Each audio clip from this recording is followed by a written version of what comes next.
E aí pessoal, como vocês estão? Tranquilidade? Meu nome é Hugo e galera, hoje é dia. Uhul! Hoje é um vídeo exclusivo e muito importante aqui no canal. Hoje nós vamos fazer a nossa primeira montagem de PC Gamer. Hoje nós vamos montar um PC Gamer na faixa dos R$ 1.500 a R$ 1.600, que apesar de ser um orçamento baixo para montar um PC Gamer, ainda assim é possível montar ele com excelente custo-benefício e com um bom nível de desempenho, tanto para jogar, fazer live, editar vídeos e até trabalhar. E claro galera, como o primeiro vídeo nesse formato, eu não poderia montar um PC Gamer com um orçamento alto. E galera, antes da gente começar a falar das peças, eu tava percebendo que somente 1% do nosso público que assiste os vídeos aqui do canal são inscritos. Então para dar aquela força, não se esqueça de deixar seu like, se inscrever no canal e ativar o sininho, porque nós vamos ter conteúdo toda semana. E claro que deixando o like e a inscrição, isso vai motivar a gente a trazer mais conteúdo como esse. E então, dito isso galera, bora lá falar das nossas peças que a gente vai usar para montar o nosso PC. Então, partiu! E galera, antes da gente começar a falar das nossas peças, eu gostaria de ressaltar que esse foi o preço que eu paguei nelas.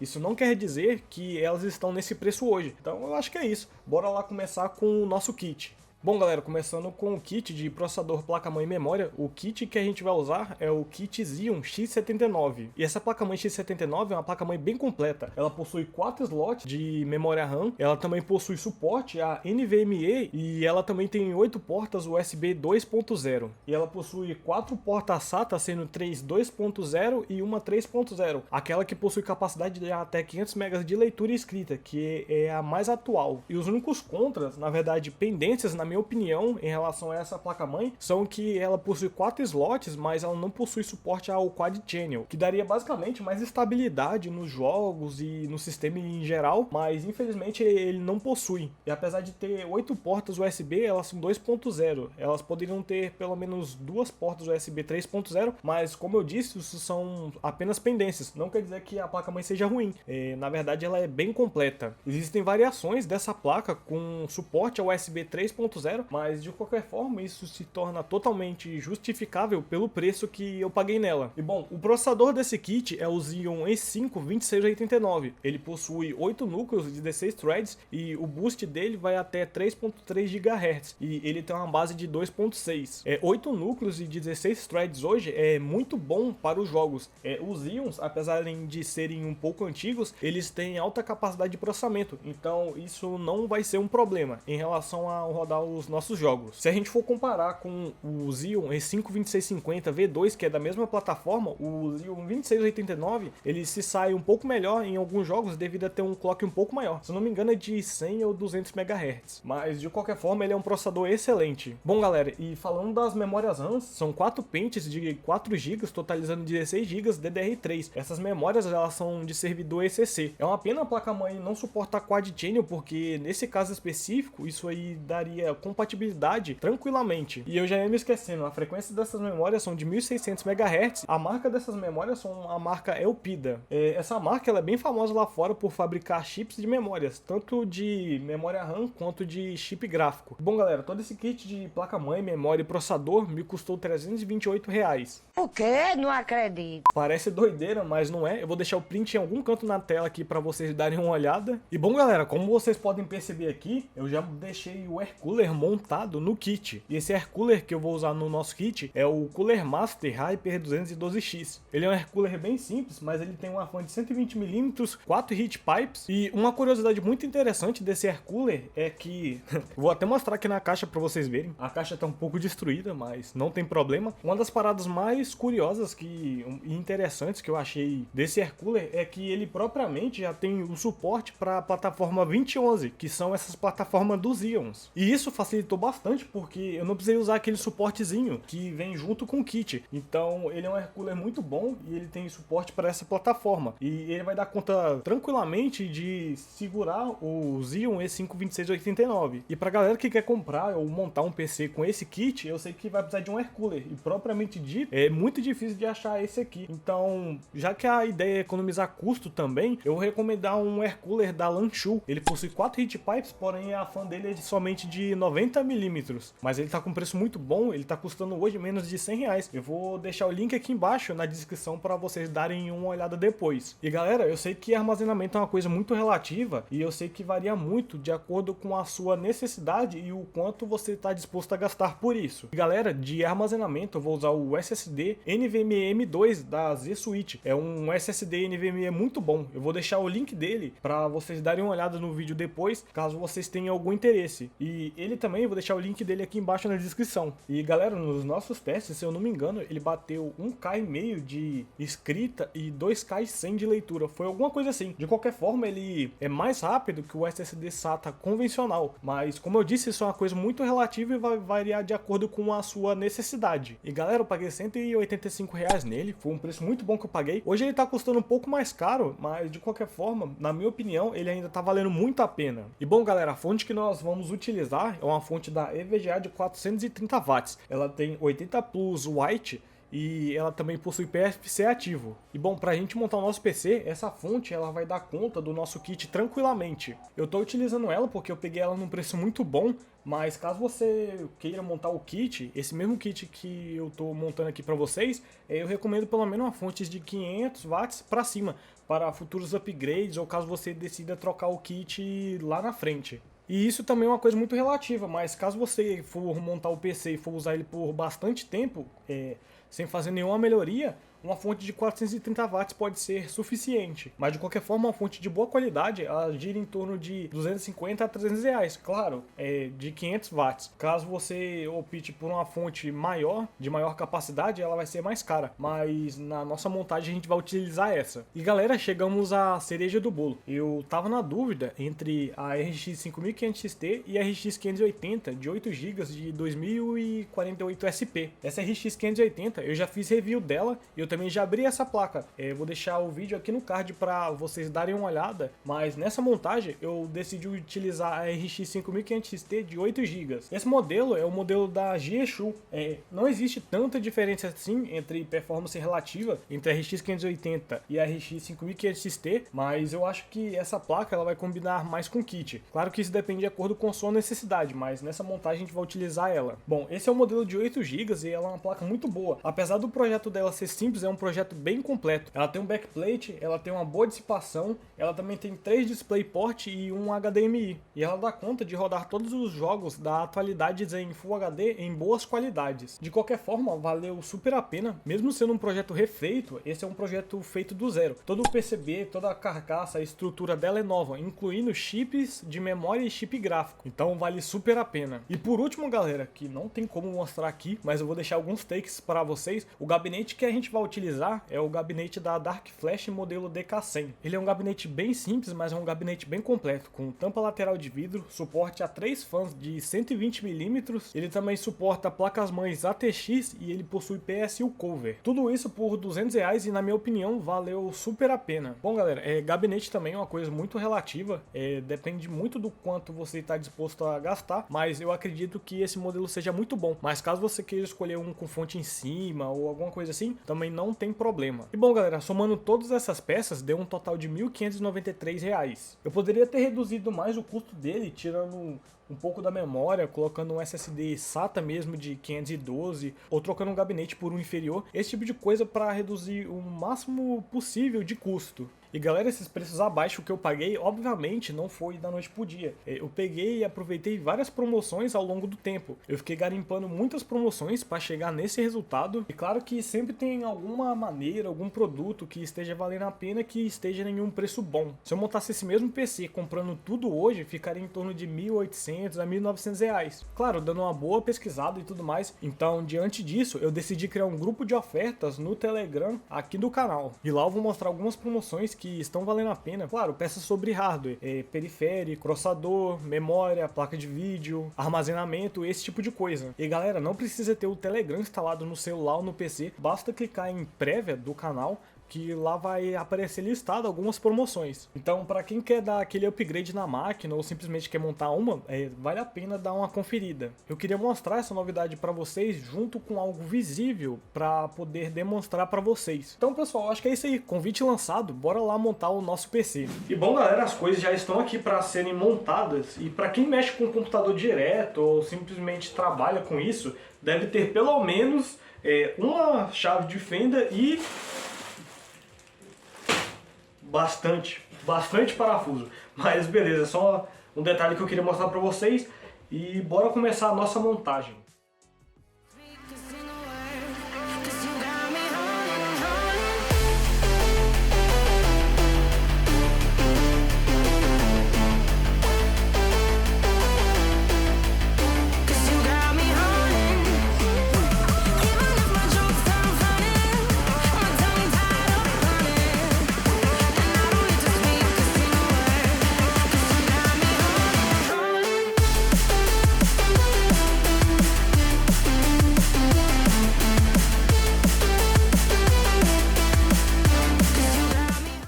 E bom, galera, PC montado, vocês viram aí na montagem, não tive nenhuma dificuldade para poder montar ele. Infelizmente o manuseio de cabos não ficou tão legal assim, porque eu não tenho aquelas fitas Hellerman. Ele ficou um pouco desorganizado, dá para ver aqui no fundo, mas eu poderia melhorar sim se eu tivesse essas fitinhas. Mas de qualquer forma, ele ficou bem cleanzão, nenhum cabo SATA, de HD, SSD ou coisa do tipo, já que o nosso armazenamento vai direto na placa, que é o SSD NVMe. Então eu acho que é isso aí. Eu vou montar ele aqui, colocar no lugar do PC principal e a gente vai configurar ele certinho, instalar sistema, mexer nos programas e depois a gente vai fazer os nossos testes em jogos. Então bora lá. Bom, galera, o PC foi instalado, eu já instalei todos os sistemas, jogos e tal. Como vocês podem ver aqui no CPU-Z, identificou ele, ó, Xeon E52689, 115 watts de consumo, é um consumo até que ok para um Xeon, já que pela idade dele e pelos núcleos, 8 núcleos, 16 threads, 32 nanômetros, todas as instruções, tudo certinho também. Placa-mãe X79, PCI Express 3.0 em 8 linhas, já que essa placa ela não opera em 16 linhas, então tudo ok também. Aqui o memórias em Dual Channel, DDR3, 16 GB, totalizando aí, eu me enganei, galera, essas memórias elas são de 1333 MHz e não 1600, mas de qualquer forma aí não tem tanto problema assim. Placa de vídeo RX 5500 XT e aqui no benchmark, galera, eu já vou fazendo o teste de benchmark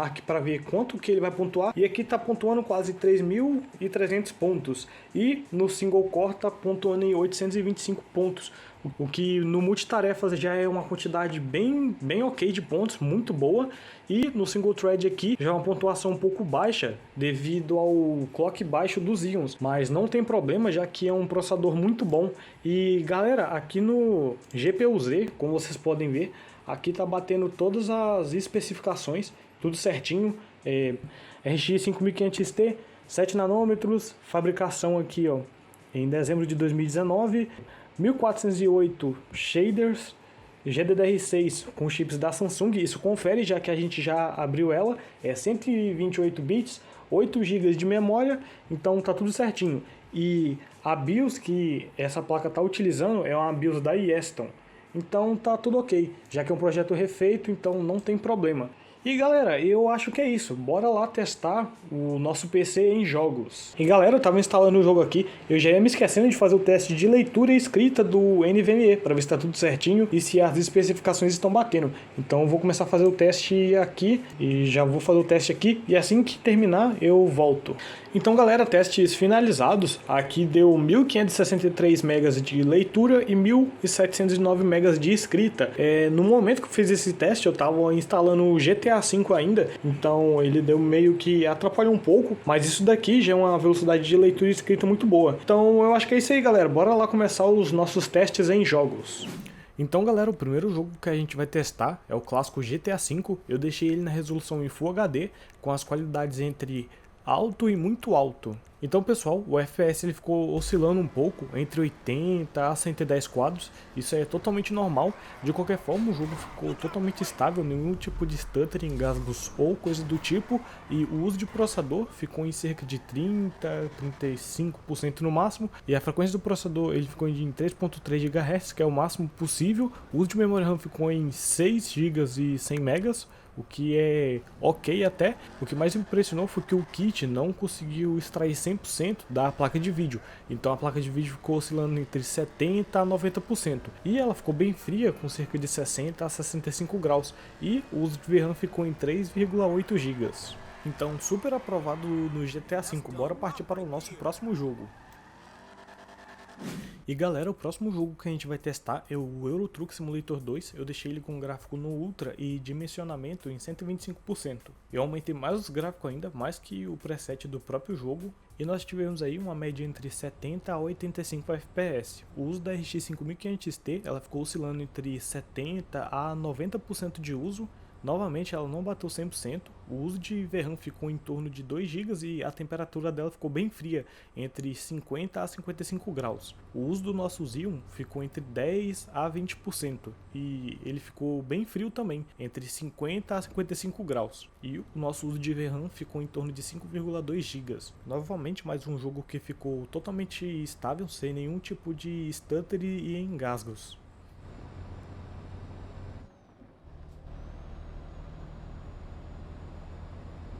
E no PUBG, que é um jogo bastante pesado tanto de processador quanto de placa de vídeo, eu deixei ele com algumas configurações no alto / ultra e outras no muito baixo. E no PUBG, na maioria da parte do tempo, a RX 5500T ela ficou utilizando entre 95 a 99% de uso boa parte do seu tempo. E a frequência dela ficou em torno de 1700 MHz, a temperatura dela ficou em 71 graus, o que já aumentou consideravelmente. O uso de VRAM ficou em 4,5 GB e o processador também dessa vez ele deu uma trabalhada a mais. Ele ficou entre 30% a 40% de uso e a sua temperatura ficou entre 55 a 58 graus. Novamente a frequência do Xeon ela ficou em 3,3 GHz e o uso de VRAM ficou entre 9,5 GB a 10 GB. O jogo ele não ficou com frame time totalmente liso, mas ele ficou bem jogável. Caso queira aumentar mais o FPS, é só diminuir os gráficos. Eu coloquei o gráfico um pouquinho maior, porque eu sei que ia acabar sobrando placa de vídeo, então eu decidi aumentar o gráfico. Mas caso queira mais FPS e um pouco mais de fluidez, é só reduzir os gráficos. Mas na minha opinião, assim já ficou bem jogável.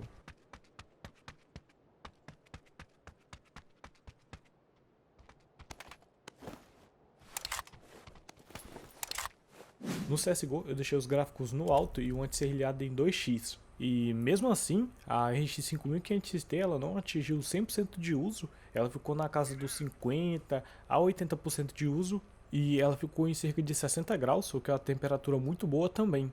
Então, como eu já sabia que ia sobrar um pouco de placa de vídeo, eu decidi aumentar os gráficos. Mas mesmo assim, sobrou uma margem muito boa de placa de vídeo. O uso do processador ficou em torno de 12 a 25%. E ele ficou bem frio também, cerca de 53 a 56 graus. E nós tivemos, cara, impressionantes 200 FPS de média, o que é uma quantidade muito boa, e o frame time ele ficou totalmente liso. Ele não ficou com aquele frame time todo instável, e eu já ia me esquecendo. O uso de memória RAM ficou em 7,2 GB. Apesar de ser um jogo leve e o processador ele não tem uma frequência tão alta, a gente conseguiu atingir altas taxas de quadros. Então eu acho que é isso aí, bora partir para o nosso próximo jogo.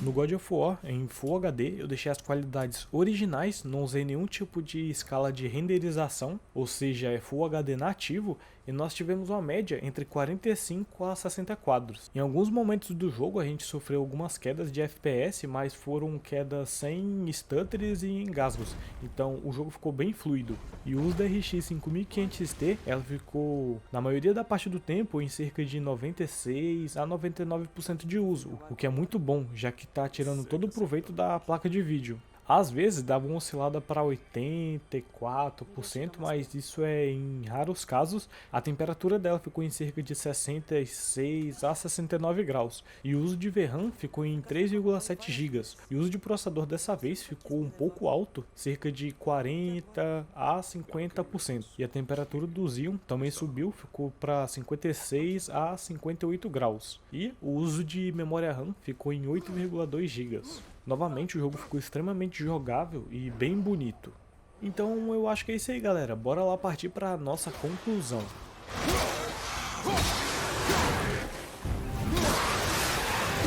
Cuidado atrás de você!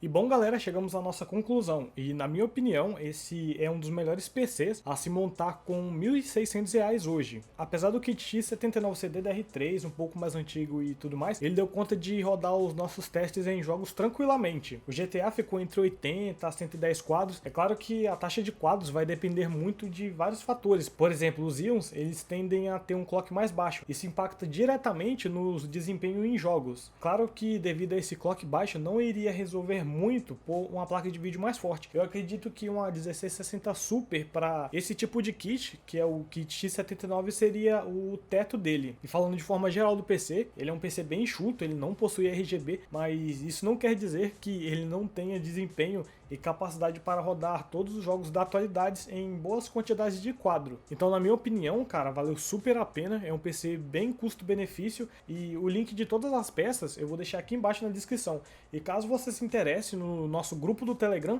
eu também vou deixar ele no primeiro comentário fixado e o primeiro link aqui embaixo na descrição também. E galera, esse foi o vídeo. Eu vou ficando por aqui. Muito obrigado por ter assistido até aqui. Eu espero que vocês tenham gostado.